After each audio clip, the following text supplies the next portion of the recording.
AP CM Jagan పై YS Sharmila సంచలన వ్యాఖ్యలు చేశారు. జగన్ ఓడిపోతున్నాడని, విదేశాలకు పారిపోవడానికి పాస్పోర్ట్లు రెడీ చేసుకుంటున్నారని, ఓటమి తర్వాత తన అరెస్టు ఖాయమని అనుకుంటున్నాడని షర్మిల విమర్శించారు. ఎలరు దాటిపోవడానికి ఇక ఓటమిని ఒప్పుకునే పరిస్థితికి వచ్చి పాస్పోర్ట్లు కూడా తయారు చేసుకుంటున్నారు.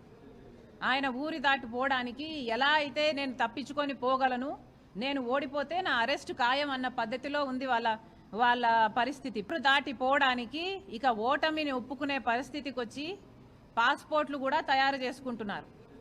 ఆయన ఊరి దాటిపోవడానికి ఎలా అయితే నేను తప్పించుకొని పోగలను, నేను ఓడిపోతే నా అరెస్ట్ ఖాయం అన్న పద్ధతిలో ఉంది వాళ్ళ పరిస్థితి. ఇప్పుడు దాటిపోవడానికి ఇక ఓటమిని ఒప్పుకునే పరిస్థితికి వచ్చి పాస్పోర్ట్లు కూడా తయారు చేసుకుంటున్నారు.